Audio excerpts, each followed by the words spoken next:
¿Qué sucede? En los años 70 llegan al país las pólizas bancarias. No habían llegado, no teníamos las pólizas. Yo hablo teníamos porque yo estaba ya metido en el tema.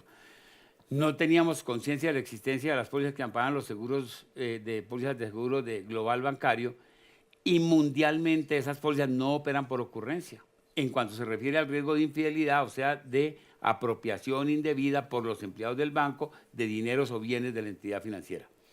Esas pólizas operan es por descubrimiento.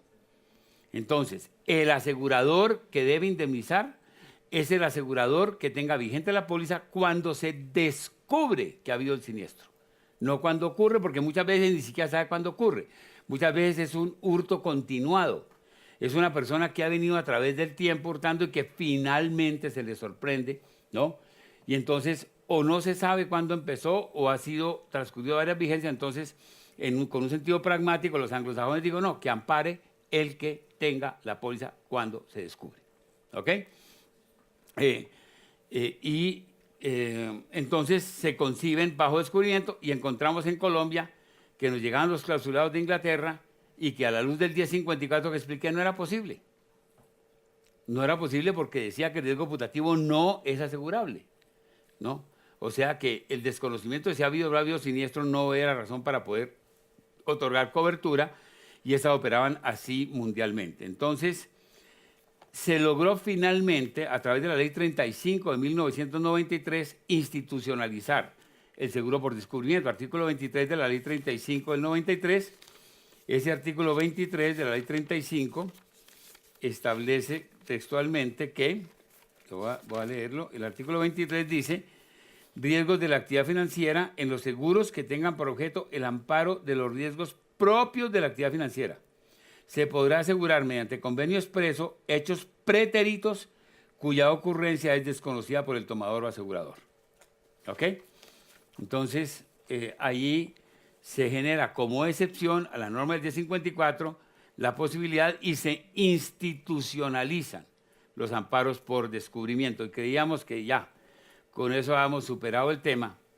Y resulta que no mucho tiempo después, por allá hacia el año 95, 96, empezaron a aparecer en Colombia los seguros de directores y administradores, que fueron los que generaron, digamos, la conciencia sobre los seguros por reclamación, ¿no? Y para ciertos tipos de coberturas de responsabilidad civil, empezó a encontrarse que en el mercado internacional la concepción no era si el daño se había causado durante la vigencia, para decir cuál es el seguro que ampara en la responsabilidad, sino no para todo tipo de responsabilidades, sino para algunos tipos de responsabilidades. Se define que ampara el asegurador que tenga vigente la póliza en el momento en que se reclame por el tercero. Entonces se llama seguro por reclamación, muy conocido hoy como claims made. Seguro de reclamación o claims made. ¿De dónde surge esto, seguro por reclamación o claims made? En los años, finales de los años 30, principios de los años 40, aunque no es la única causa, también hay la talidomida y hay el DES, pero digamos lo que más impactó fue el problema conocido de la asbestosis. En los finales de los 30, principios de los 40, se descubre el asbesto. Se encuentra la materia que permite la construcción de la elaboración de material de construcción en asbesto, siendo el asbesto un material liviano, abundante en la naturaleza, no corrosivo, resistente, que daba por lo tanto todas las especificaciones para una utilización muy amplia en tuberías, en techos, es lo que tiene Eternit, ¿no? Producto hecho en asbesto cemento o puramente en asbesto. Y empieza a proliferar las fábricas y la producción de distintos tipos de elementos de construcción en asbesto, sin que hubiera conciencia en ese momento de que la exposición al polvo del asbesto para quienes trabajaban en fábricas de asbesto o vivían en vecindades de fábricas de asbesto generaba un deterioro gradual, imperceptible, lento del sistema respiratorio. Atrofia, congestión, cáncer del pulmón, etcétera, que se podía reflejar 5, 10, 15 años después de la exposición, ¿no? Se ha tenido la exposición, pero no viene a manifestarse sino mucho tiempo después. Entonces, en los años 60, en los años 70, empiezan a proliferar las reclamaciones cuando se logra vincular que personas que tenían ese tipo de deficiencias en el sistema respiratorio tienen en común que habían vivido, habían trabajado, ¿no?, en fábricas de asbesto o en cercanías de fábricas de asbesto, y se pudo establecer científicamente la relación de causalidad entre esa exposición y el daño manifestado y reflejado con posterioridad, y empiezan las reclamaciones contra las fábricas de asbesto y contra las aseguradoras de las fábricas de asbesto. 10, 15, allá la prescripción para este tipo de cosas opera muy distinto. Fue fundamentalmente en Estados Unidos, aunque no exclusivamente, pero Estados Unidos fue el gran generador de toda esta problemática, y se empiezan a presentar reclamaciones muy cuantiosas contra aseguradoras y aseguradoras dentro de la cadena, porque ¿cuál es la aseguradora responsable? ¿Cuál es? Si ha habido varias aseguradoras y si la exposición ha sido a través del tiempo. Una que estuvo las primeras exposiciones, o hubo otras con otras exposiciones, o la que tenía la póliza cuando hubo las manifestaciones, o la que tenían cuando reclamó.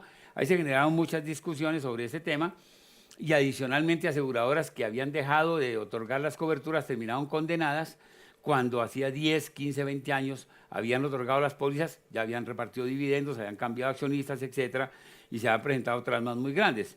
Las cortes americanas, que son muy propicias a favorecer a los asegurados, terminaron desarrollando una teoría que llamaron del deep pocket, que dice: en la cadena de aseguradores, el que tenga plata que pague. Y era así, y además, ¿dónde hay dinero? A ver, ¿cuántos son los asegurados que ha tenido? Ya hemos quebrado 4, seguimos con el 5º. Y era así. Dijimos que Katrina valía 75.000 millones de dólares. Asbestosis, visto como un fenómeno, no una sola reclamación. Hace mucho tiempo pasó de los 120, 130.000 millones de dólares. Y todavía hay, ¿no?, siniestros en asbestosis que están en proceso de acabar de definirse. Entonces, ese tema generó un cambio de actitud para los siniestros que pueden, para las coberturas que tienen un potencial de reclamaciones a largo plazo, ¿no?, que se llaman los de cola larga, de que la cobertura ya se otorgue no sobre quién tiene la póliza en el momento en que sucede el hecho, sino en el momento en que un tercero reclama. Y entonces se concibe el seguro por reclamación o claim-made, que vino a poderse definir dentro de norma legal en Colombia, ya no tomó tanto tiempo, en el artículo 4 de la ley 389 del 97. Esa ley es importante, es la misma ley que convirtió el contrato de contrato solemne en consensual. Es la misma ley cuarta del 389, convirtió el contrato consensual, permitió en su artículo 4 los seguros claim-made y facilitó la banca seguros. O sea que esa ley es bien importante y es una ley de origen parlamentario, pero en la que Fasecolda pudo, digamos, participar para hacerle algunas sugerencias de modificación que terminaron aprobadas por el Congreso.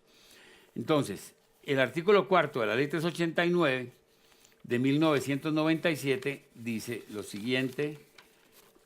Ha dado lugar a mucha discusión nacional e internacionalmente. Simplemente aquí en esta cátedra explico cómo opera y no podemos adentrarnos, digamos, en la problemática porque no es pequeña la que tiene. En los seguros, fíjese que empieza por una aclaración que hay que hacerle a los seguros de las entidades financieras. Dice: en los seguros de manejo, que no estaban nombradas en la ley anterior, y riesgos financieros, hablando de las pólizas por descubrimiento, se amplió a las de manejo. Y en los de responsabilidad, la cobertura podrá circunscribirse al descubrimiento de pérdidas durante la vigencia en el primero. Y reitera lo que hemos dicho: descubrimiento de pérdidas durante la vigencia en los seguros de manejo y riesgos de actividad financiera. Ok.